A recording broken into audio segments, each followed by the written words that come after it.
Dharma, love the rain as deeply as the sun when it clears. Thank you very much.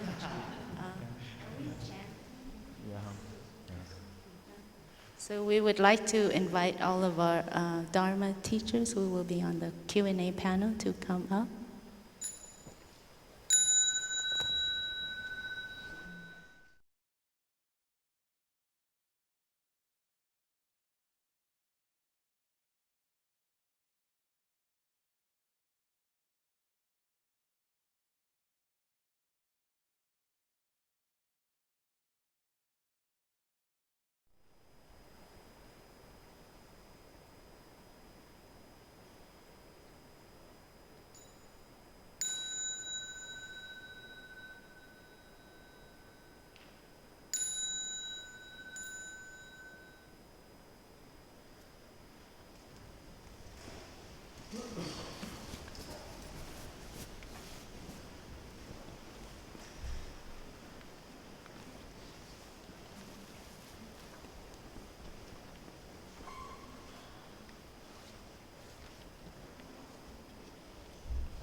Good morning, dear respected Tay, dear noble community. Today is the 27th of July. We're on the last day of our Educators Retreat at Blue Cliff Monastery, 2014. Today we have a question and answer session. I believe everyone here on the panel has already been introduced throughout the retreat. And so, orientation? Oh, okay, except for Brother Phap Vu. So I'll take the opportunity to introduce my brother. Brother Phap Vu has been with Blue Cliff since it began in 2007. He's been a steady and stable presence at Blue Cliff and has been very instrumental in helping Blue Cliff to develop both as a fourfold community and as a more stable structural place. Many of the buildings that you see has his hands and his care in it.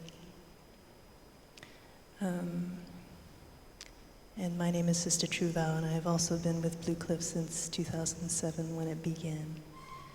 So we're very happy to sit together with you to share from our experiences and share together our questions so that we can learn from one another collectively. The question and answer session we'll ask if you could raise your hand to ask a question from your heart. Our teacher always says a good question doesn't have to be a long question. And for our panelists, a good answer doesn't have to be a long answer either. That's a self-reminder. But as long as it comes from the heart, both ways, something that really touches on your, like a koan for yourself, something that really touches on your difficulty, that you would like some, maybe another aspect, another... Deals with an individual that has no positive quality, and the teaching was to have compassion for that person. I understand that. However, in the Christian tradition, there's a belief in the devil and Satan, and that's like an entity that knows your weakest points and knows how to manipulate those to invoke much suffering in the person. So my question... Dear Sangha, my question is how the present, since it's a lifetime of seeing things and experiencing things a certain way, how do I let go of all those things and just start from now?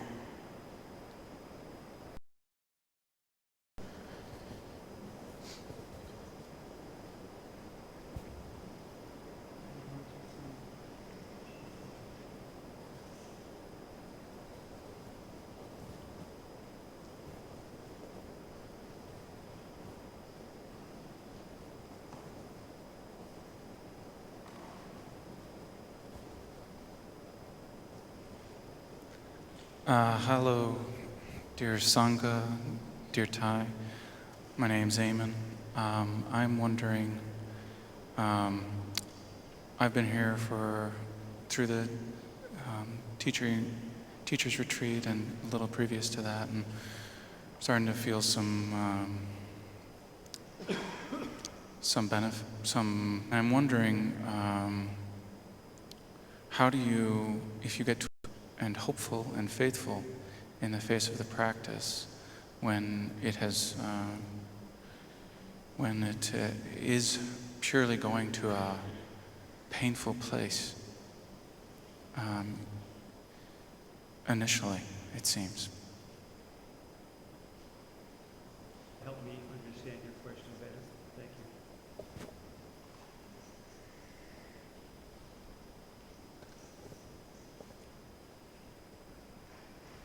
Dear Sangha, is that good, Brother John? I guess, so please bear with me, my brothers and sisters. I guess my question is it's like a dual question. Very much interested in the people as I return back home, this idea when I can give to my loved ones, appreciate my duality, and share it with my loved ones back home.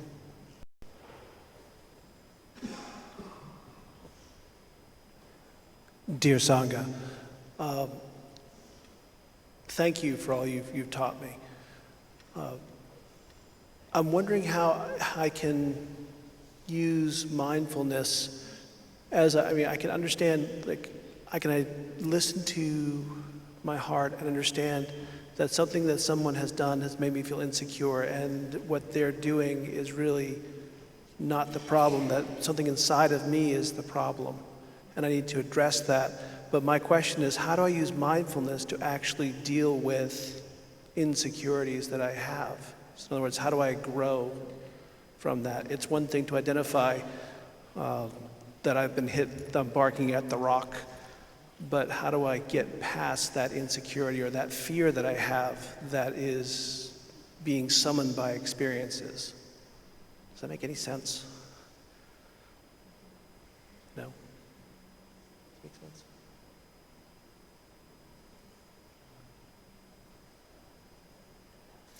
Perhaps we can take 2 more questions. Well, I'll give you an example. Like, if I have a colleague, for example, that says something that makes me upset, I know I can use mindfulness to take a step back and wait and realize that I don't want to respond at that moment because I'm upset. And I realize that with mindfulness and meditation, I can understand that it's not the colleague's words that are hurting me. It's something that's deep inside of me, my own insecurities. And what I'm asking is, how do I move past that insecurity? How can I use mindfulness to heal myself so I can better feel whole?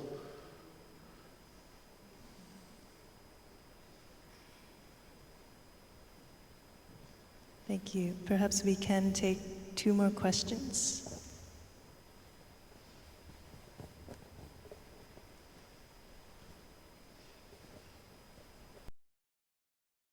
Sangha, do you think spiritual way is a lonely way?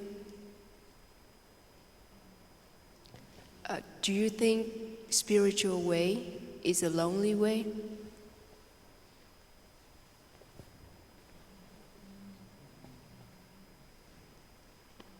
Oh. Only or lonely? Lonely. Lonely? Yes.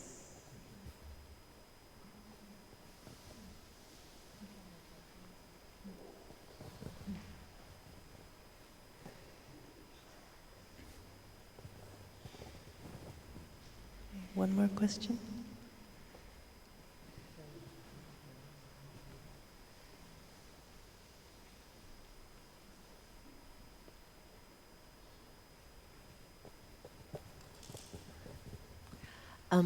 My question, Sangha, is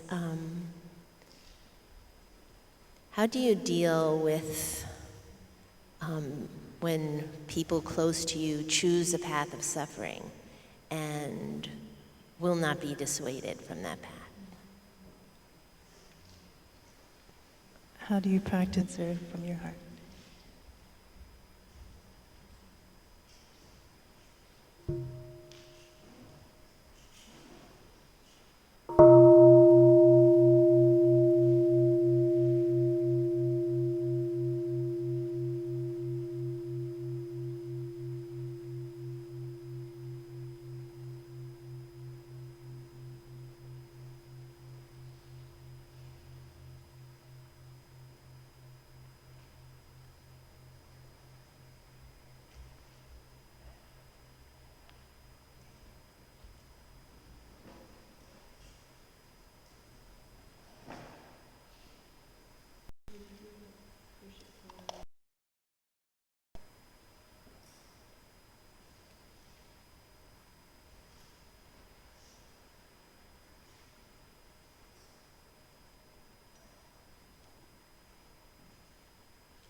Dear Tai, dear wonderful community, dear ones, I'll start with question number 5, practical advice and language for blending Christianity and our practice.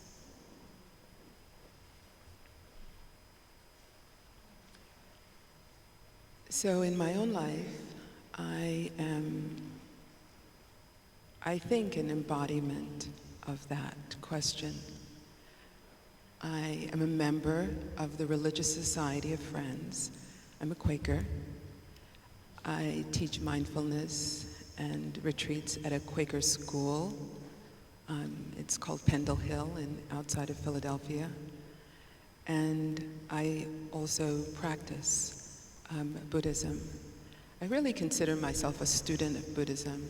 You know, people often say, "Are you Buddhist?" And I'm not really sure what that means, other than I practice. I come here, I practice at home. One of the things that I've heard our teacher say is, and other spiritual leaders have said the same thing,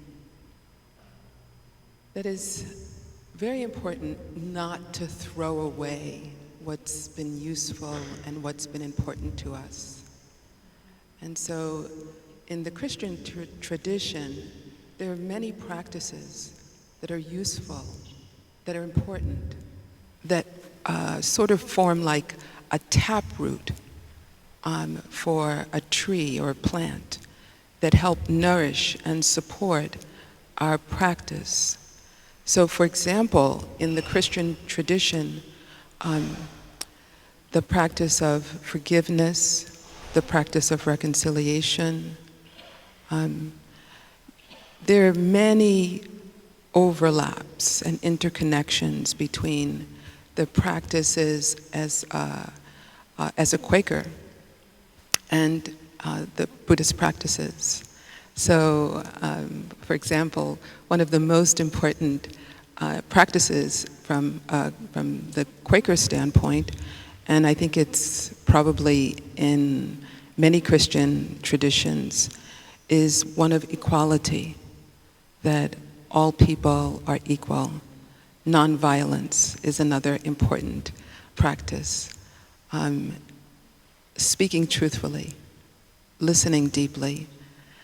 So these practices sort of form a very strong root, and they've really helped to support me, they've helped to support my practice, and they interconnect with the Buddhist practices. So I think it's really very important not to throw away these traditions. They help to support us. And you don't need to, at least from my standpoint, you don't need to choose and say, I'll do this and I'll do that. Or make yourself into what Thai often calls a battlefield, choosing one or the other. But really drawing from the wellspring of both of these, of both traditions, whether it's Christian tradition or Muslim tradition or Sufi tradition. These ancient faith lineages have a universal quality to them, you know, and we know what that is, and that's why we were drawn to them from the beginning. And you know what that is, the quality of love, the quality of compassion, the quality of understanding, that these faith traditions have a sort of a bedrock. Like when you build a house, you start with a strong foundation, right? So these religious traditions have this universal quality of having these foundations. And those foundations are not just words, but they really are embedded. When we live that, they become embedded in who we are. So when we drink a cup of soup, we do that with a quality of love. When we send an email to somebody, we do that with a sense of understanding. How would the other person feel to receive that email, right? Is it an email that we ourselves would want to receive? Right? So these wisdom traditions, these faith traditions are organic, you know, is a living thing. It's not just like some piece of, some static thing. And as we live our life, regardless of what we call ourselves, it is how we live, how we embody, how we manifest, how these faith traditions live in us. And so we walk down the street, people know just from our embodiment, just from the way we stand and we walk, that we are a person that embodies faith, that we are a person that embodies love. right? And this doesn't have to be a grand, big thing. It's a small thing, a very, very small thing. And I'll give you an example of that very small thing. To me yesterday,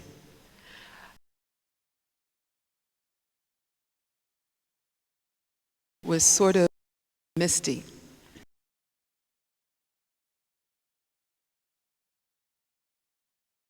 She was listening to music or something, and she stopped for just a moment, and she bowed to me.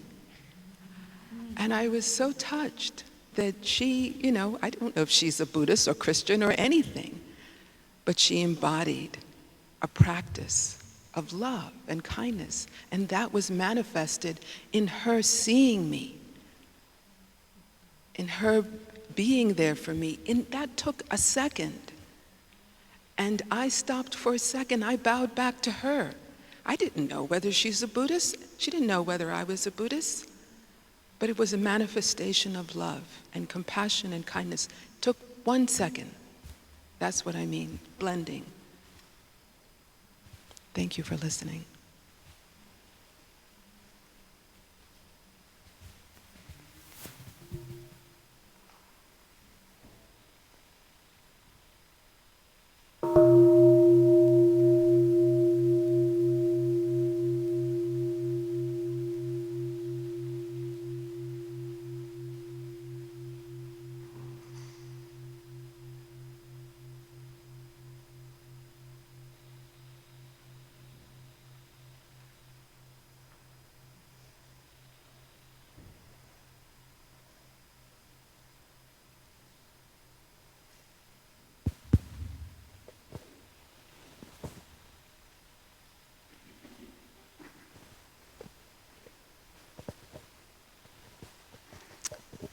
Can you hear me? Good? Very good. I wanted to talk about advice for dealing with individuals with no observable positive qualities.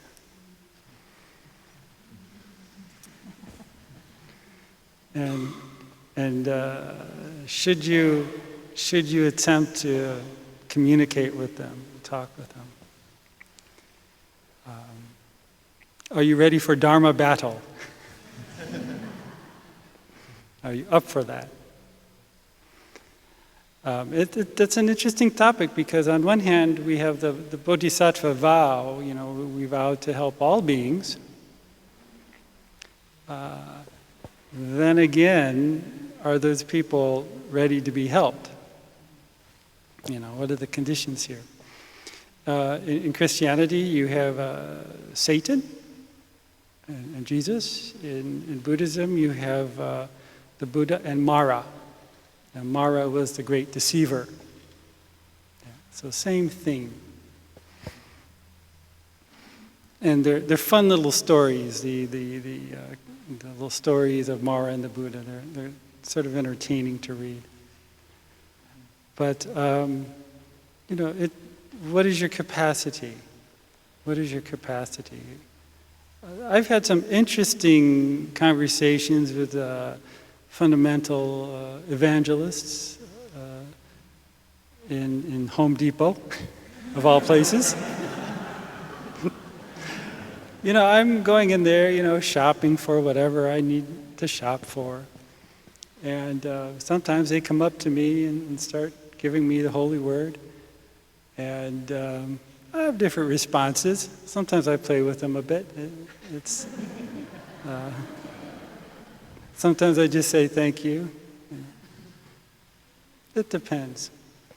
But there's a story in the sutras of the Buddha visiting this one monastery, this community of monks. This was when he was a little older and there were communities established throughout northern India. And he goes there because he has a quarrel. It's about something. It's not all that important. Even back then, nothing changes a great deal. These little things can get blown out of proportion. But he goes there and he kind of asks what's going on. And he's basically told, it's kind of none of your business. Don't worry about it. So the Buddha said, okay, got up, and he left the community and continued on his travels. So even the Buddha understood that sometimes people aren't ready to be helped. But we have to look at the conditions. You know, we have to look at, am I prepared to go along with this, to continue the conversation if there is one, and the connection? Or is it time to, as they say, dust off the shoes and not? Yeah, but each one of us has to make that decision. Yeah. Good luck.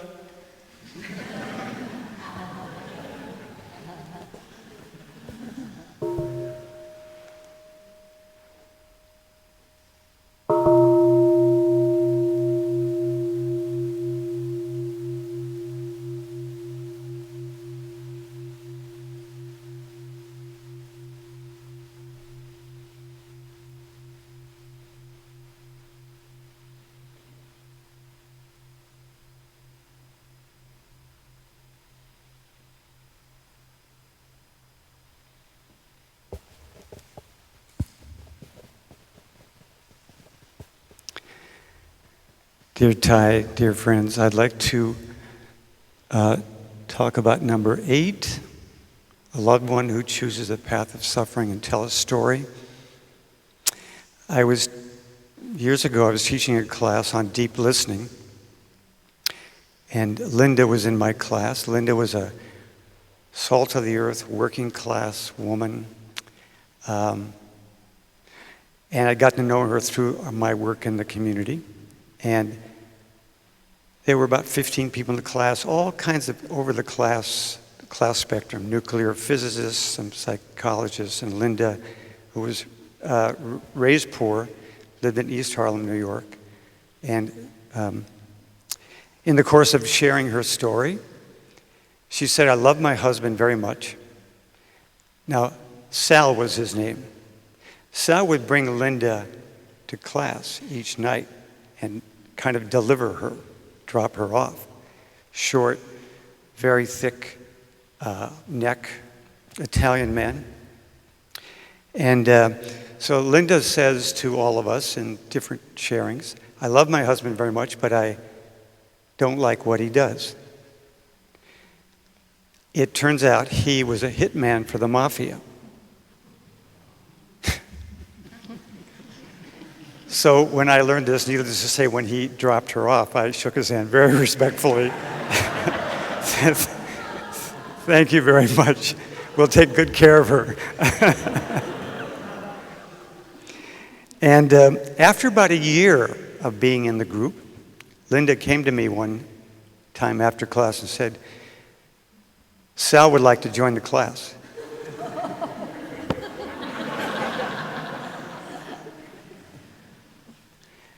I said, why? He said, well, he's been, I've been going home and talking about, being listened to and how much, how good it is and being appreciated, and I feel good about myself. And he sees me making moves in my life, so he wanted to check it out. So I said, okay, tell him to come next time. So we're in a circle, and there's one big, comfortable armchair. Sal goes right for that chair. No one fights him for it.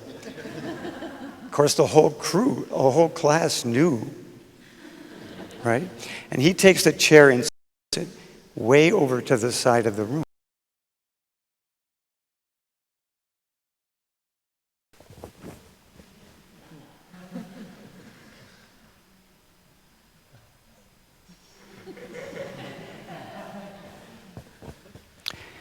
He sat there like that for week after week. And people would come to me afterwards and say, I said, I don't know, but we know one thing. He keeps coming back. Now,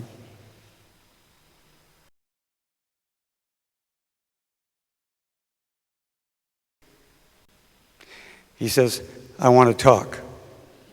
And he scoots his chair up into the circle. And he says something like this. I grew up in East Harlem. It was a rough crowd. When I got to be 10 years old, I got polio. They picked on me and beat the shit out of me. And I didn't like it. I had to get tough. I got tough as nails. And the older guys, they took me under their wing and they said, hey, got some work for you. And they gave me work and it made me feel like a man. Made me feel good. And then when I got older, they gave me more work.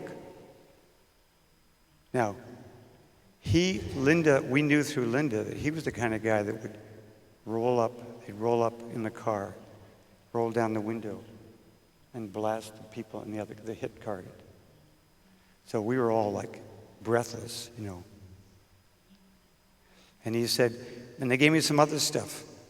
And his head dropped. And he said, but you know what?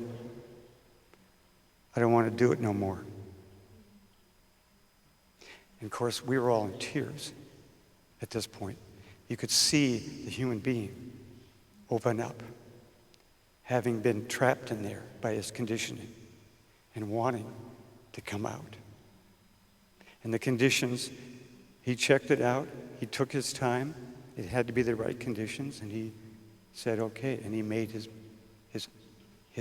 first step out. And he stayed in the class for about a year. And, you know, we would do hugging meditation, and he would do the tent hugs, you know.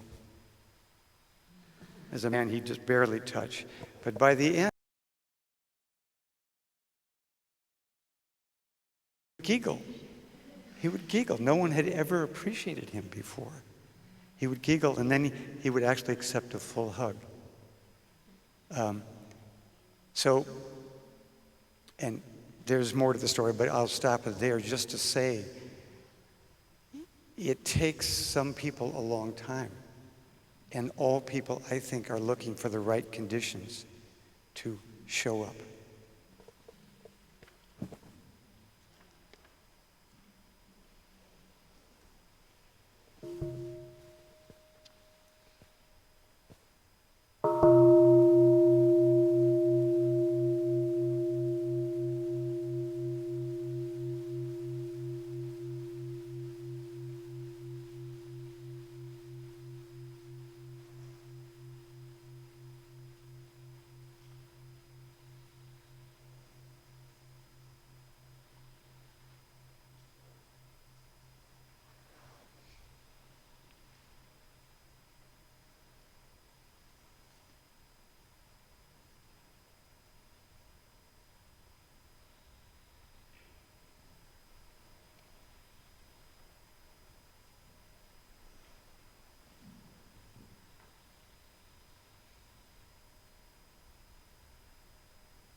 Dear community, I think I'll go with number 7.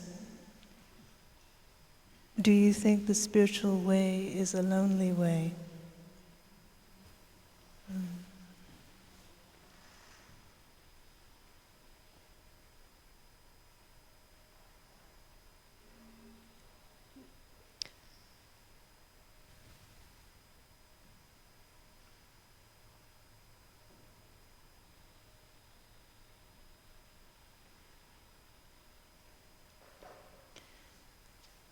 I think when we start to look for a spiritual path, some of us are lucky to make that conscientious decision when we're young. Some of us find that calling later on in our life. But all of us, when we make that decision to look for something spiritual or to wake up something spiritual in us, it's because we're in need of something. And to echo what Valerie said, we can call it many things, but basically we're looking for love. But what kind of love is that love?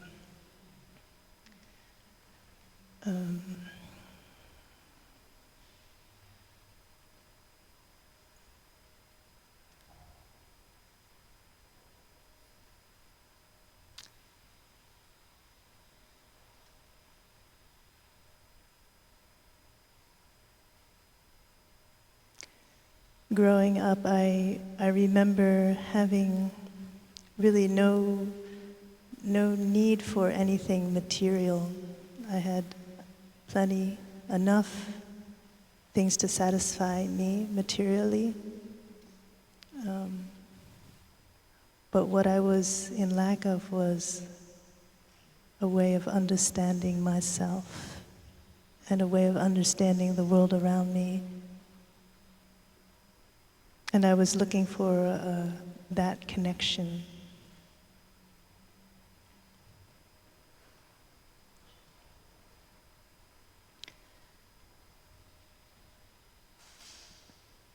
So from that need, that feeling of that deep desire to reconnect with something in me, to reconnect with the people around me, I decided to explore Buddhism as a path of practice. And Buddhism, to me, as a Vietnamese American, when I first encountered it, it was through our teacher's books, and the way he was able to translate Buddhism into a real concrete way of practice opened up the door for me to understand what a spiritual practice really was about. When I was first starting to look, I called it a spiritual search, but I didn't really know what that meant. I just knew that the things around me, the way I was relating to people, the way I was living my life was deeply, deeply unsatisfactory. And so if not material, it had to be spiritual, something to help pull me out of that way of being, living, seeing. But our teacher really gave me the path and the language to understand what that search was about.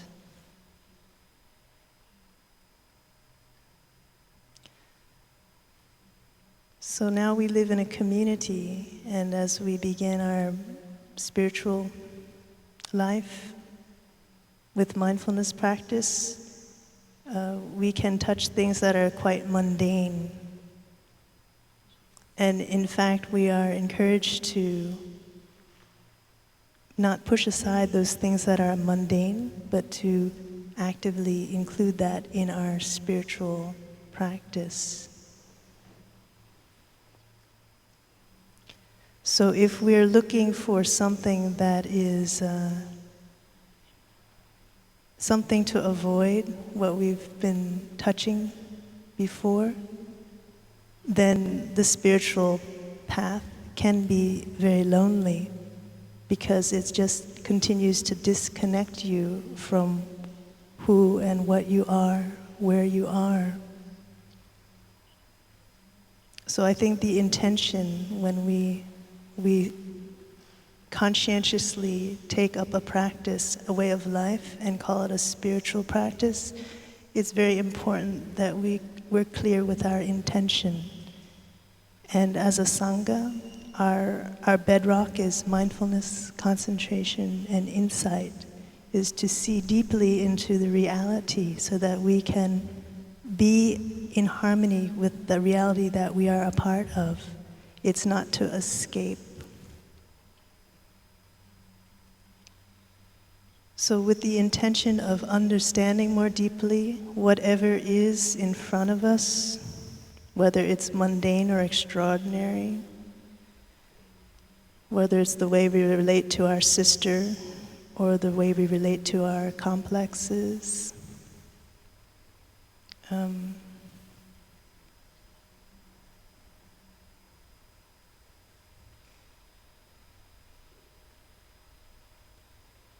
It's a conscientious choice of touching something more deeply or running away from it. In our practice, naturally, the emphasis, the support, the encouragement of the community naturally moves us in the direction of going more deeply, understanding more deeply. So I know for me, as long as understanding is my intention, it can only lead me to connect more deeply with myself, with those around me. So it's not lonely because with that deeper understanding comes a deeper connection. But I think we should not confuse lonely with difficult or easy. This path of practice challenges you to meet yourself in ways and in situations that if you didn't have that mirror, it would be very easy to turn away from or run away from. So it can be very difficult. It's so much easier to ignore the things that you don't like about yourself. And it's so much easier to blame or judge other people when they do things that aren't to your liking or your preference or to your familiarity. It's so much easier.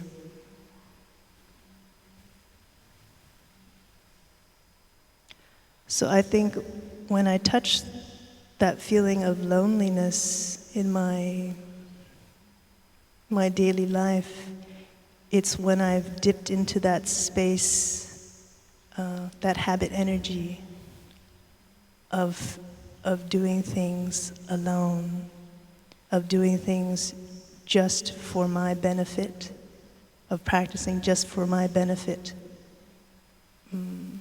I can be very happy in my own insular world if I just keep my focus there.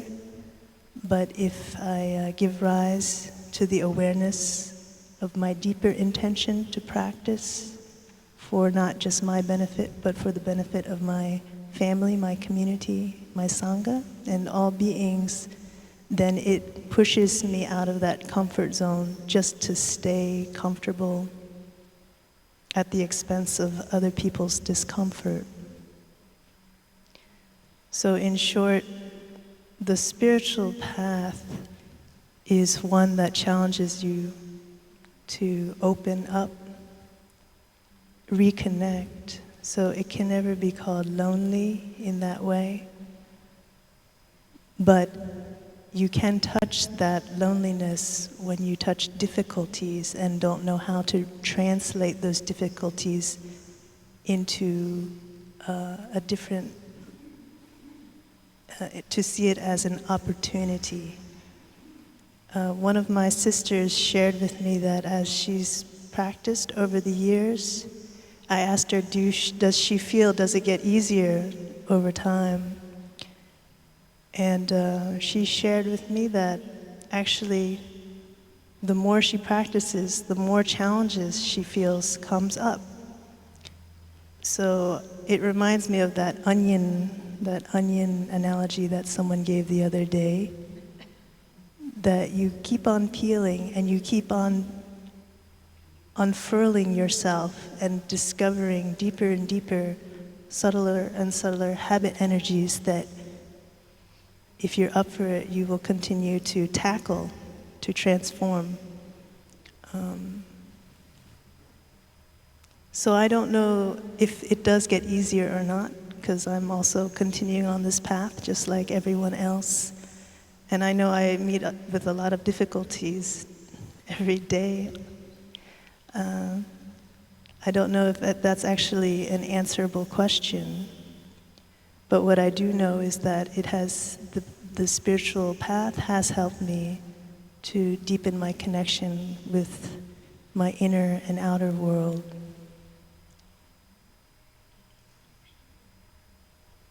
And there's a space of silence that can be a very deep communion. We don't have to speak to one another to deeply connect. It's from that energetic level of acceptance and understanding. And I think a spiritual practice helps us to touch that. Thank you.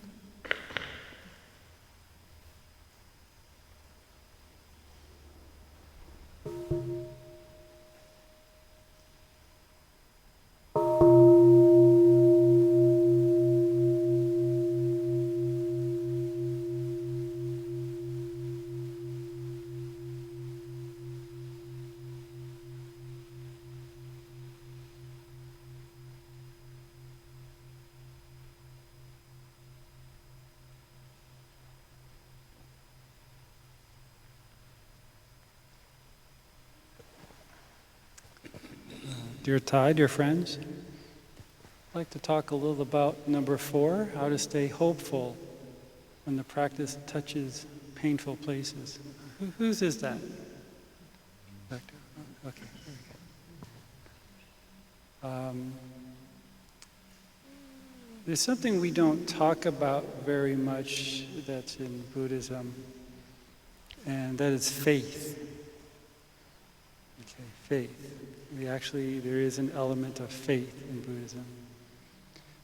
Sharon Salzberg wrote a very good book called Faith, and about her experiences with it. And she wrote it because no one really talks about it. You know, it's sort of, for some reason, our culture wants to, when they come in contact with Buddhism, they kind of don't like the lingo of the old original religions, you might say. But we do have faith. And there's faith in the Dharma, the teachings.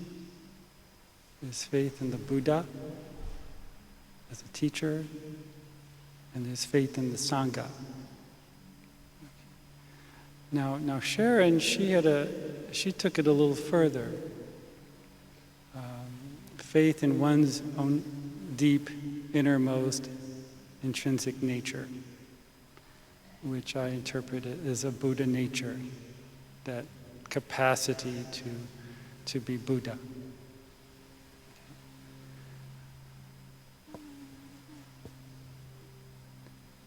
Also is one's deep aspiration, one's aspiration.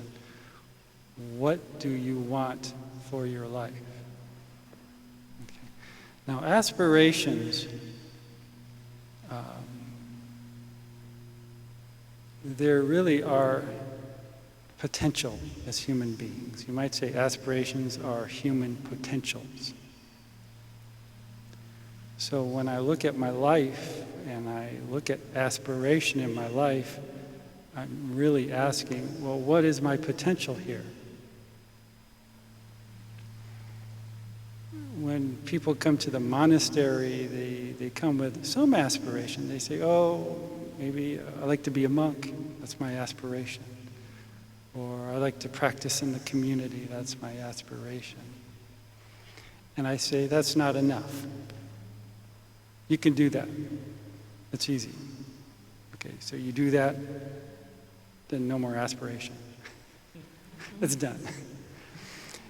So we can limit our potential by limiting our aspirations. Okay? So we really have to look at our aspirations. I try to counsel all the young brothers to have very big aspirations, even into saying lofty aspirations. The early Mahayanists, they did not want to settle for arhatship. They wanted to be Buddha itself. Because where you set, it's sort of where you set that lantern, that's where you're going to go. Okay, so if you set the lantern right here, it's not very far. So having very deep, almost lofty aspirations. For myself, this is something I was taught early on in the practice in another tradition. And I still hold it with me because it still keeps me going. And it keeps me going if we get caught up in the community dramas or the interpersonal dramas of life or work or school, what have you. But this, when I look at my aspiration, that takes me out of that and has me seeing a larger picture of life. Okay, this isn't just about me being here and being a monk. It's about the Dharma in America. It's about developing monastics to teach and to guide. So when I look at my aspirations, I keep them pretty close to remember going through the difficult times that it's just not about, okay, overcoming this pain, overcoming this difficulty, but seeing something larger and having the faith in that. Now, faith isn't just a blind faith. Okay? For example, okay, this is where my practice has brought me so far. And I've had good results, very good results, a lot of transformation. So I think it can take me further. Yeah. So we have to use a bit of our wisdom and understanding, that insight, with faith and aspiration, to keep us going, to develop some hope. It's not just that pain. And then we can take this even further into the very nature of emotions and thoughts and feelings. You know, they're not just what we are. We're engulfed in them. Okay. And we think that's who we are. I am this pain. So again, you might say we short sell ourselves and saying, this is all I am. And we create this sort of myopic view of ourselves. It's sort of like people who have depression. They're stuck in a very negative mode where this feeling, these negative ideas, these negative feelings, these negative emotions is it. That's all there is. And they have to train themselves to see beyond that and not get caught up. So we use these types of understandings to get from very basic, from place A to place B, from one side of the shore to the other side of the shore. So you have to look beyond your pain and difficulty, because pain and difficulty, they come and they go. Just like a moment of happiness may come and go. Okay. So these, having faith in our aspiration, having faith in our innate ability, our own Buddha nature, to go from one side of the shore to the other side of the shore. And that's how every time I fall down, I can stand up again. Yeah. You know, we do that in life. We fall down a lot. and we can stand up again. Thank you.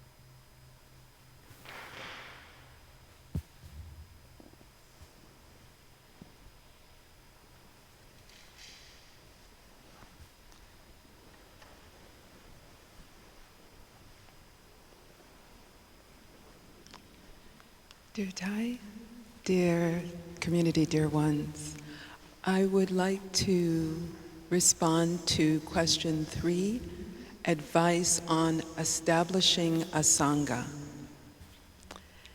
And the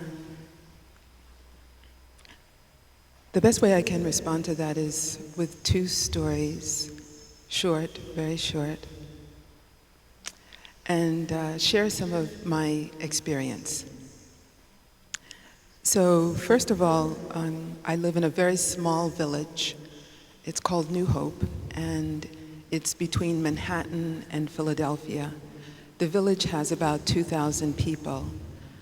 And on the weekends, many people come into the village because it's an artist community. So we might have 10,000 people on the weekends. But it's a very small place. And I think about 17 years ago, we started a Sangha there. And I want to acknowledge my dear friend Ben Marcune, who is here.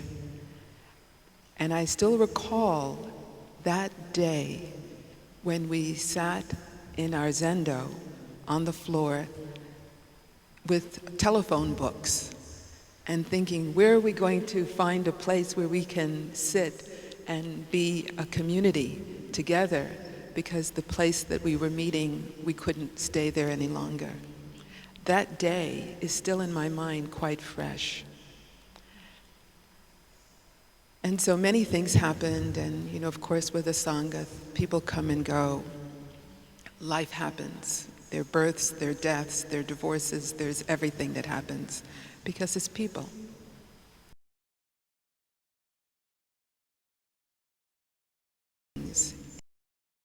Sangha.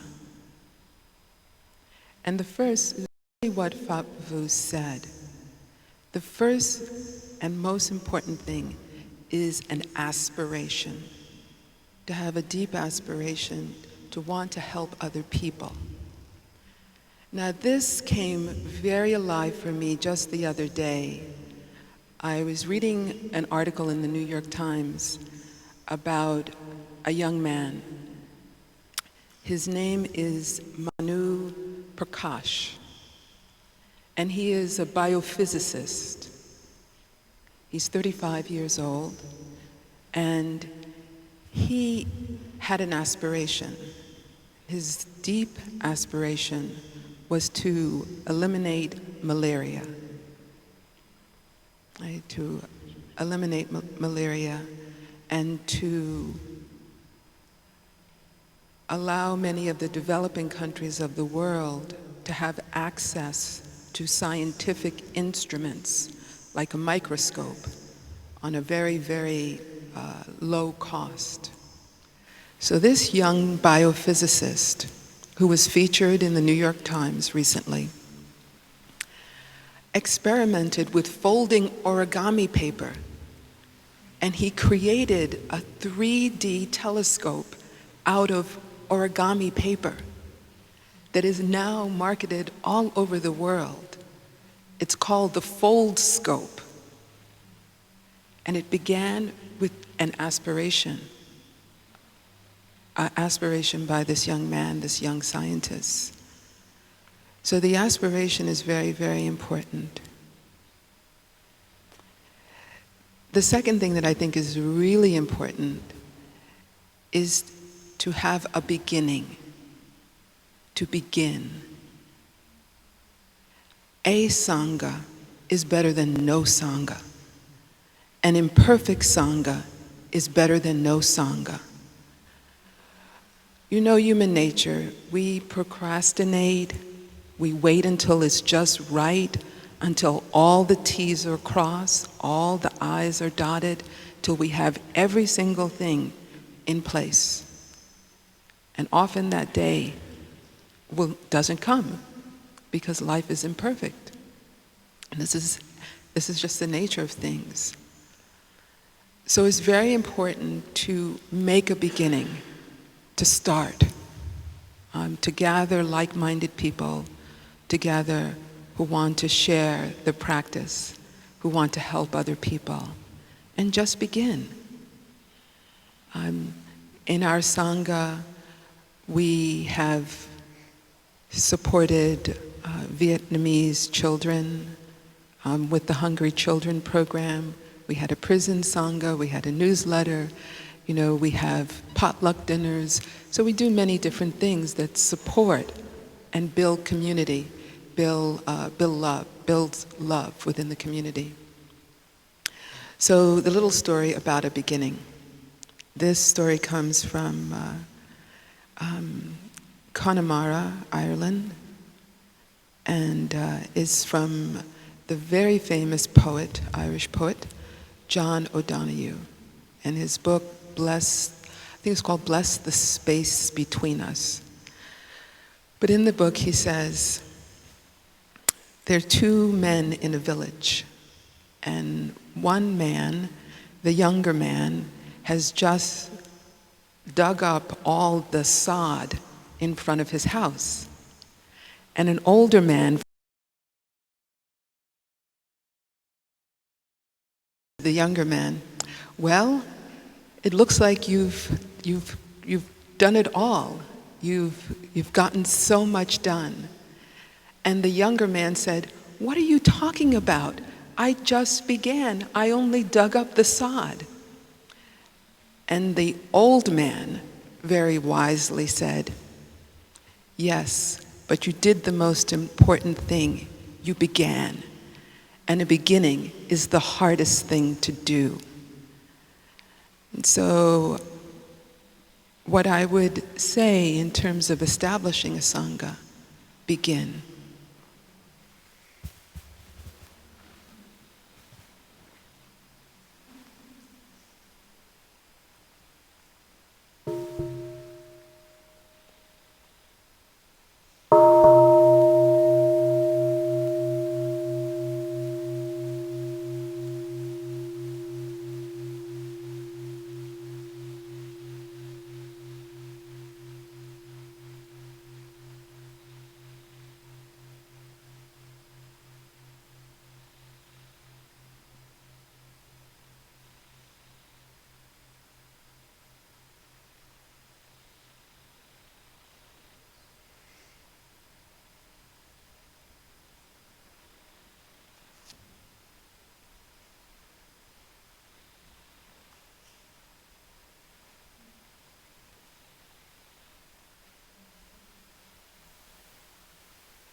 Dear friends, we were just each agreeing that we would take the one left over. So I'll try to talk about number 6. I was actually hoping to go last because one of the ways that I deal with my insecurities is to plan. And so I thought, okay, I'll just take whatever's left and do my best with it so I don't know what's coming. That was my strategy for dealing with insecurity in this moment. So this is a big topic, obviously. We all have it, I think, at some level. And, you know, Thai is very, very good at reminding us that happiness is not an individual matter. And I think also suffering is not an individual matter. So one thing that helps me is to know that it's not just my insecurity. We're dipped in a culture, in a family, in a worldview, you know, that we can't escape the message that we're not good enough, we're not enough, we're not lovable enough, we're not something enough.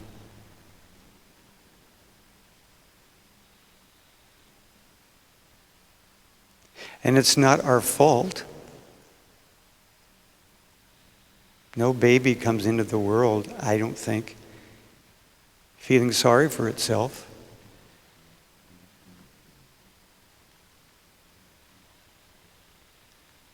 But we do get that message, and it's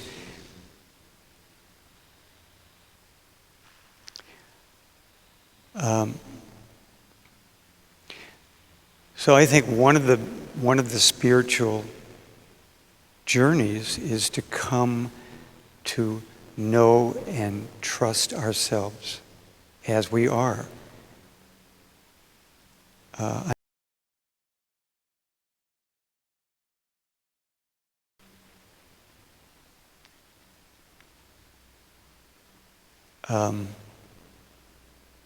And admitting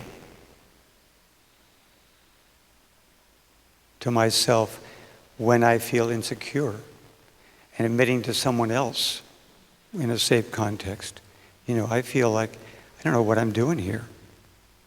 I mean, I could say that half the time, maybe 3/4 of the time, as a Dharma teacher. I don't, you know, in some way there's an expectation that comes. You have a certain title. You all have this as teachers in your jobs too, you know, and it comes loaded with other people's expectations, which you can't meet. And so, you know, we internalize, talking about this in my Dharma sharing group yesterday.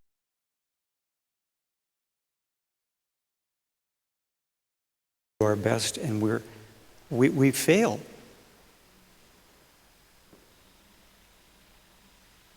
I think of Gandhi and Nelson Mandela, people who've tried to accomplish what we think of as humongous things.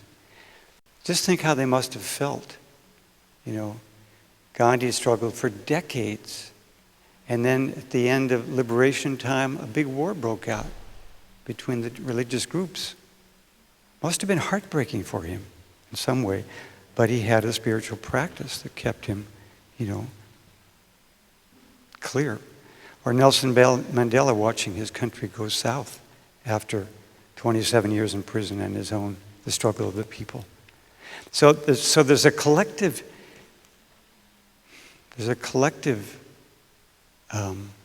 element of insecurity that we each get washed in, dipped in. Sometimes it helps me to know that if I'm feeling insecure,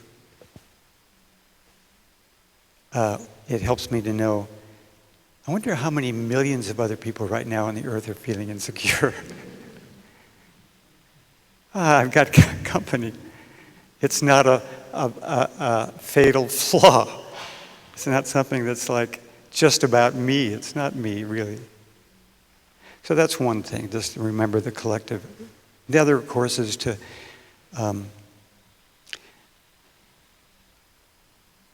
along the way to knowing our true nature, the flower watering is helpful. But I have to remember it's only a tool.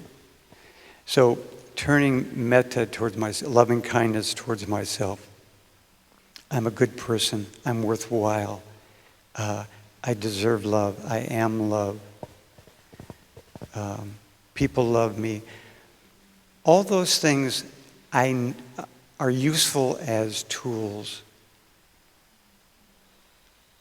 along the path to shedding all that the false view of myself. But when I'm free, or as I'm free, or in those free spaces, that it's not even, praise is not even important. Praise is I deserve neither blame nor shame nor praise in some way. I mean, I always think that if you could back up, I work with people in Youth Build, the organization, who have been down a hard road. There have been people who've committed murder, rape, assault, the worst of the worst, selling drugs to their own family, right?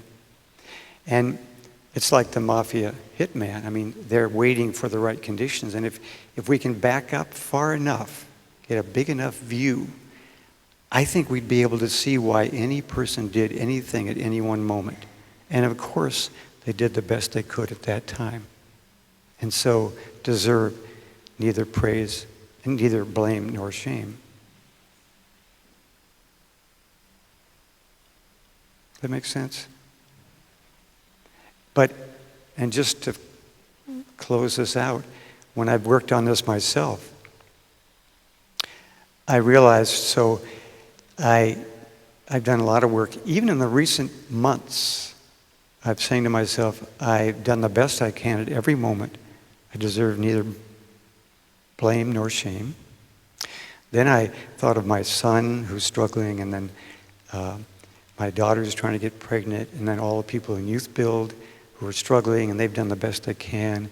And then I sort of pulled back and I said, you know, humanity at every moment has done the best it can.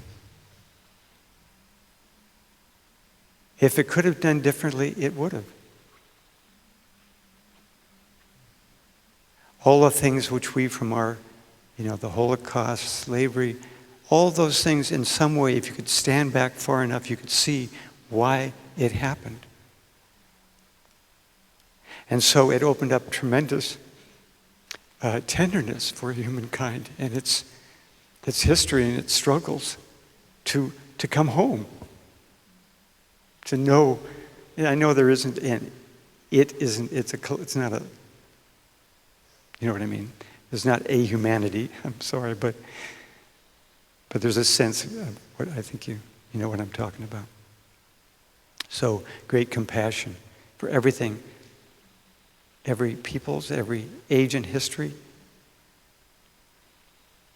And so it's all part of becoming secure, just resting in that deep understanding of the nature of things. And we get to look at our own personal insecurities along the way. And all the tools we've been talking about this week and all the ones you do in your life are all helpful tools. So one of my favorite quotes, I'll end with one of my favorite quotes from W.H. Auden. He said, "Love your crooked neighbor with all your crooked heart."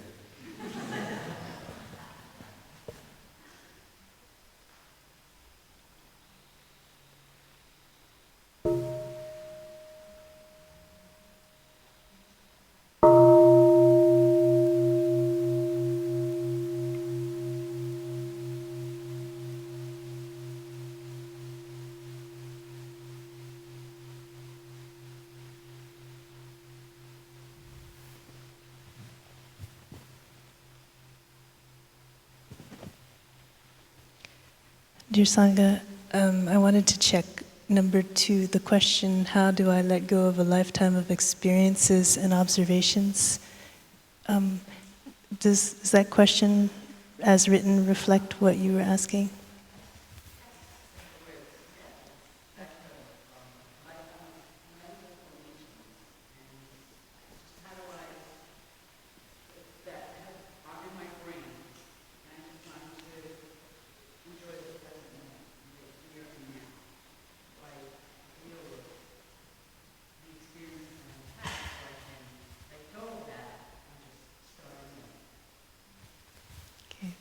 Thank you for clarifying.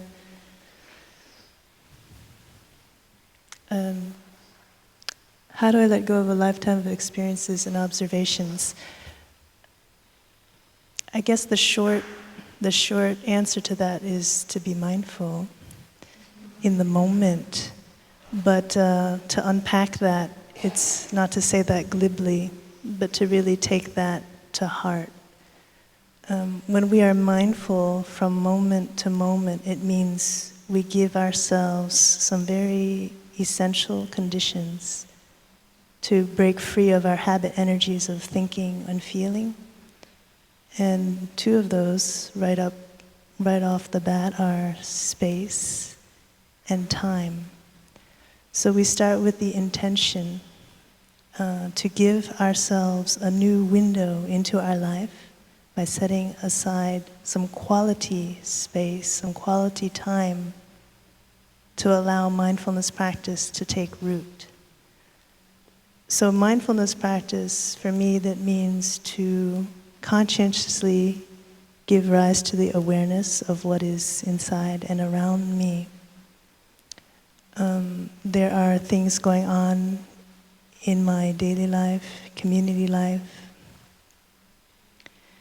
that are part of the support for that.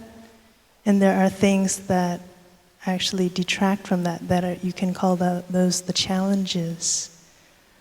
So when we have a space, we can consciously take some time to strategize, to look into our daily life, where we can create those pockets to allow mindfulness to grow most easily. So we can create a garden where it's fertile, so mindfulness can grow, so that later on when we're in a concrete space, those roots will have already taken root and they'll more easily grow up without some of the conditions that we need right now. So let's break that down. We're not looking to jump out of our past experiences, but we're looking to find a way to open up some space for new experiences in the present moment, and then also open up space, grow that space so that we can embrace and make sense of, understand more deeply those past experiences. So we're not throwing anything away, we're just kind of clearing away the algae so we can see more clearly. So space and time. When we take time to do one thing, and one thing well, meaning with intention, it's a kind of template that we can then apply to other aspects of our daily life. So our teacher often shares about this practice of making a contract with a certain part of your walk, a path or a stairway. It's kind of like the manifestation of your neural pathway in life. So we usually wake up and we have a routine of how we do things. We get up, we go to the kitchen or we go to the restroom.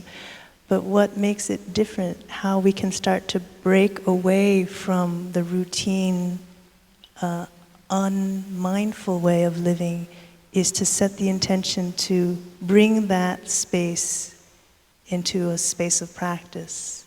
So that's what making a contract with yourself or with that path, with that activity is all about. We have folks who live in the city who make that contract with certain streets of the city, from 72nd to 74th, for example, or whenever they cut through the park, they turn that into their mindful walking meditation place, and whatever else is going on, whatever other encroachments there are, they've made a commitment to make that a mindful zone. So once we can do one thing well, commit to doing it regularly, it creates a new habit for us that can then more easily spread into other parts of our life quite naturally. So set the intention and then conscientiously make space, make time for these moments. We do them, it means that we are aware that we are doing them. It gives rise to a deeper faith that these small actions that we are taking have a consequence. Why? Because we are keeping tabs of what's happening inside of us. I remember my first retreat at Omega Institute. For the first time in my life, I was eating regularly because the Sangha was eating regularly 3 meals a day. And I noticed immediately, just on a very gross physical level, how much better my body was feeling, how much better I was sleeping, and how much more alert I felt in my mind. Because that environment was helping me to be mindful of the changes that I was implementing and observing the consequences of those. And so once we touch that change, we see that, we have a different way of interacting with our world, with that person. It gives us faith to try, to have a deeper aspiration, to try a little bit more with the harder things. So everything starts small. It's like that cascade that only happens once you pull enough sand grains.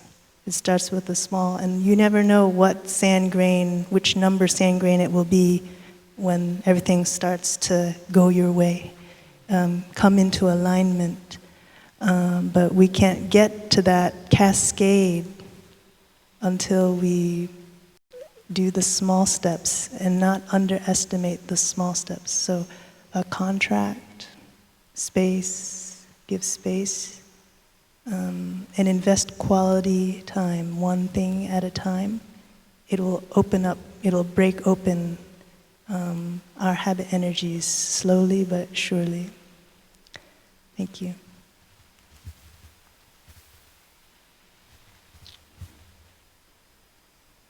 So I know we've come to the end of our question and answer and also to the end of the retreat, and I'd like to invite our organizers to share some words in closure.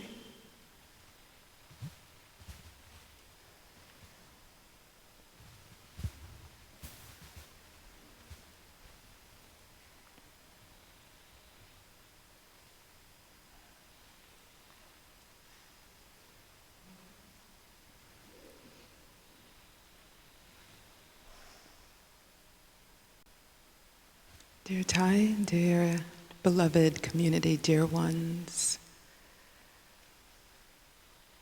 what's present for me now is just a strong sense of gratitude and happiness and appreciation.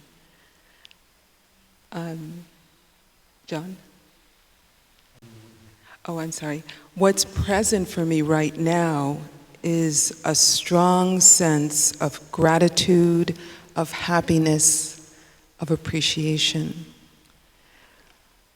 I mentioned to my Dharma sharing group yesterday that in the process of preparing for this retreat, that process of preparing for the retreat was actually a meditation. Because as we had our meetings, as we did all of our planning, we tried to do that. We did that with a quality of mindfulness. We engaged in listening to the bell, deep listening, supportive and loving speech. When I got the list of all the people who would be attending this retreat, I tried in my mind to visualize the face of every person and really hold every person in my heart just from that piece of paper.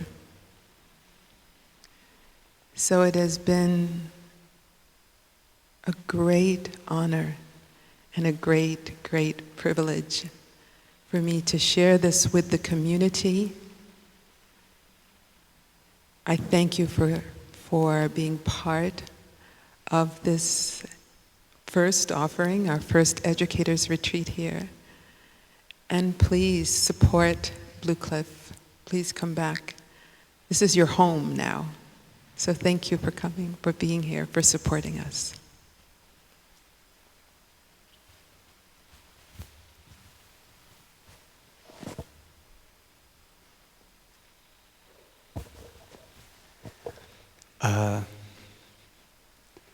Dear preschool teachers, dear kindergarten teachers, dear elementary, middle school, high school, college, administrators, social workers, researchers, youth workers, uneducated people, children. I mean, thank you so much for what you do and what we do. This has been a wonderful retreat, I think. It's been, I've been telling people, there's something about the quality of us here because we're committed to caring about young people and learners. And maybe because there's a lot of women here also who are relational and open and modeling for us men how to do that even more. But the men in education are beautiful for being there. Thank you. I just really think this has been, the flow has been good. We've had a wonderful planning process. Great kudos to Richard Brady for having the idea, and I'm sorry he can't be here.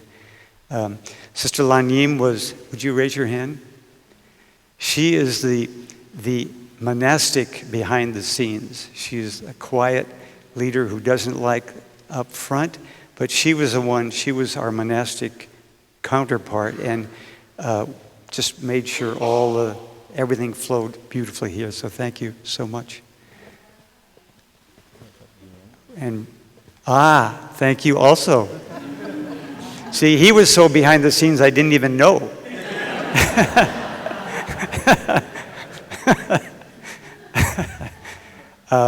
To the monastic community, obviously, you make this possible for all of us. The holding of the space. The monastic community is, I was saying to Sister Lanyon this morning, like the cooking pot, where the heat is turned up and things are boiling and cooking so that we can all participate in this, the flow out. It's not the right metaphor, forget it.